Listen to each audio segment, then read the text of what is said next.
Halo. Halo. Halo. Halo. Saya Raffi Alita Maulana. Saya Niblas Mutia. Saya Fauzia Abdullah. Saya Alif Rizky Abdullah. Saya dari kelompok 9. Ingin menampilkan video edukasi mengenai gangguan personality disorder di atas narsistik personality disorder, borderline personality disorder, dan antisosial personality disorder. Yuk saksikan video berikut ini. Nah, untuk gangguan yang pertama namanya itu narcissistic personality disorder. Gangguan ini itu ditandai dengan pola pikir grandiositas, kebutuhan akan kekaguman, dan minimnya empati dengan orang lain. Orang dengan gangguan ini juga ditandai dengan kepercayaan diri yang tinggi dan merasa dirinya istimewa daripada orang lain. Gejala lain dari narcissistic personality disorder yang pertama itu adalah perasaan grandiositas atau keraguan diri. Yang kedua, adanya kebutuhan kekaguman yang berlebihan. Kemudian yang ketiga, minimnya empati pada perasaan dan kebutuhan orang lain. Yang keempat, adanya rasa hak keistimewaan atau merasa istimewa daripada orang lain. Yang kelima, mengeksploitasi orang lain untuk mencapai tujuannya sendiri. Kemudian yang keenam, dia merasa iri pada orang lain dan merasa orang lain itu iri padanya. Kemudian yang ketujuh, adanya sikap arogan dan sombong.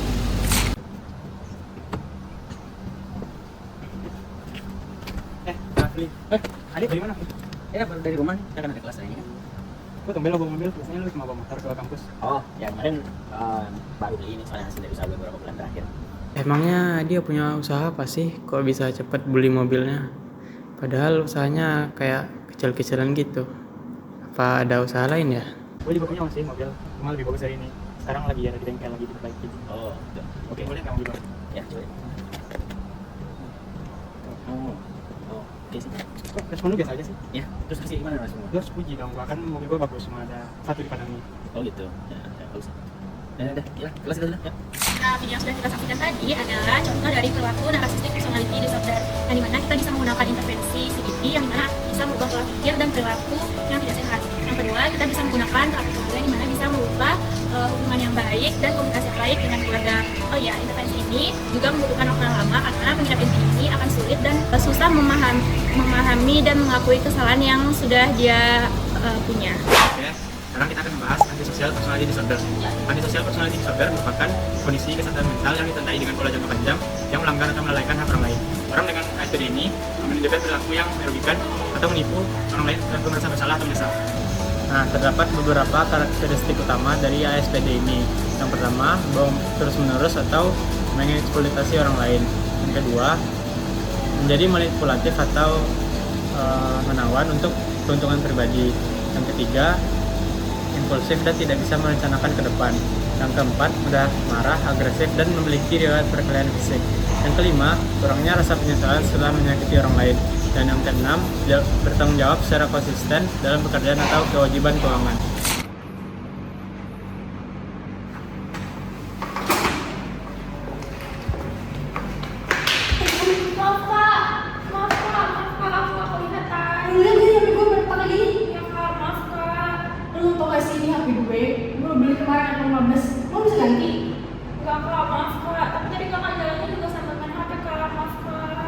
Lu berani sama gue? Lu motor berapa sih? Kan 21 kak. Kalau satu juga belagu lo. Maaf kak. Lu gak bisa ganti jalan lu. Mun, kamu tugas upload belum? Belum. Dari tadi malam ini loh. Saya kemarin udah lihat pembagiannya, aku juga udah buka bukunya. Aku lihat materi aku kebanyakan cara daripada yang lain. Aku maunya di sini ulang deh.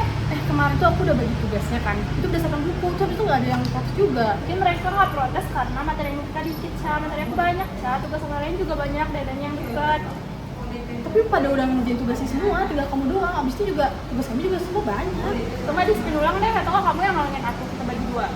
Mas yang punya kamu doang. Ya, biar bagi dua gitu loh, Ca. Soalnya kebanyakan, Ca, banyak banget. Aku nggak bisa ngerjainnya kalau sebanyak itu. Sedangkan yang lain sedikit, aku nggak bisa.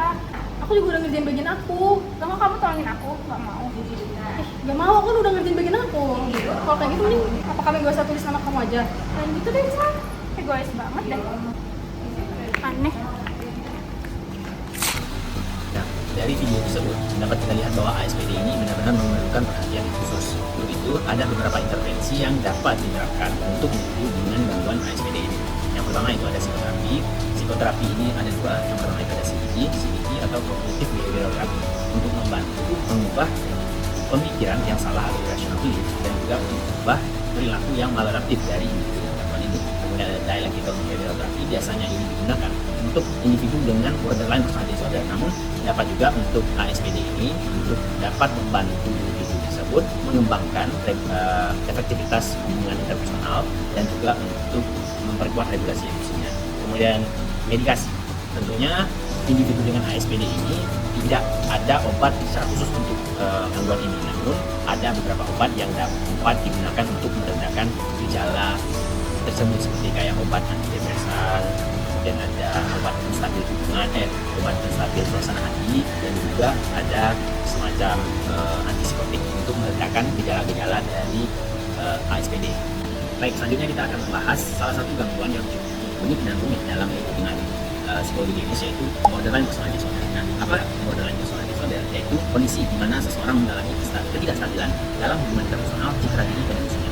Orang dengan BPD ini mungkin akan mengalami perubahan emosi secara drastis yang dari bahagia tiba-tiba menjadi depresi. Dan juga orang dengan BPD ini mungkin akan mengalami ketakutan yang intens akan penolakan dari orang lain. Untuk memahami lebih lanjut mengenai BPD ini, ada beberapa gejala dari DSM-5. Yang pertama itu ada ketidakstabilan emosi, hubungan interpersonal yang stabil, citra diri yang tidak stabil, kemudian ada impulsivitas, kemudian ada perilaku menyukai diri sendiri, ketakutan yang intens akan penolakan, perasaan hampa yang kronis, kemudian gejala marah yang intens, dan yang terakhir ada gejala disosial. Nah, untuk memahami lebih lanjut mengenai gangguan ini, mari kita saksikan cuplikan video berikut. Kenapa? Sebenarnya aku mau bilang kalau aku tuh udah suka sama kamu dari beberapa bulan yang lalu, tapi aku belum berani bilang karena aku takut kamu gak temen lagi sama aku dan kamu juga jadi canggung di kelas sama aku. Maaf ya, aku nggak bisa terima kamu. Soalnya kamu itu bukan tipe cewek aku. Emangnya tipe kamu yang kayak mana? Ya, yang penting bukan kayak kamu lah. Kok kamu kayak gitu sih? Emangnya kenapa?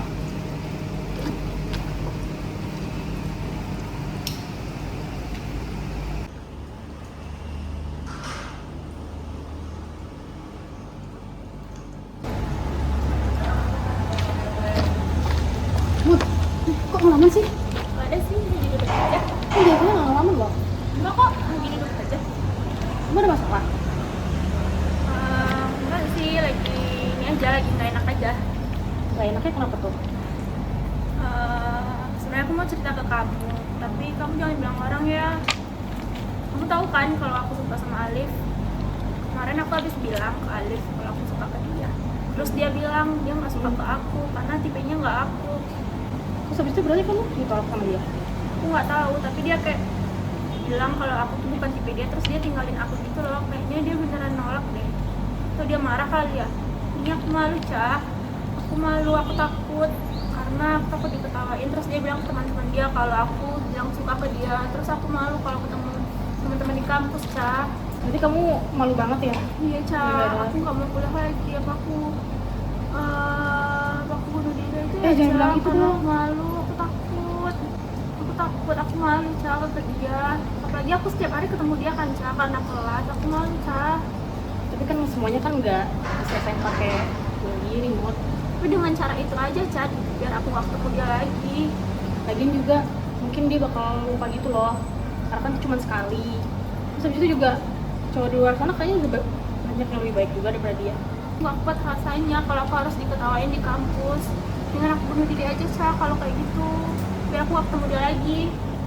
Oke, berdasarkan cuplikan video yang telah kita lihat tadi, diperlukannya intervensi yang tepat untuk borderline personality disorder. Terdapat beberapa terapi yang bisa diberikan.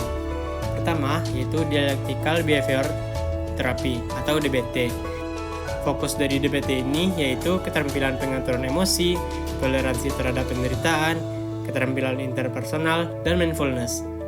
Terapi yang kedua yang dapat diberikan yaitu Mentalization Based Therapy atau MBT.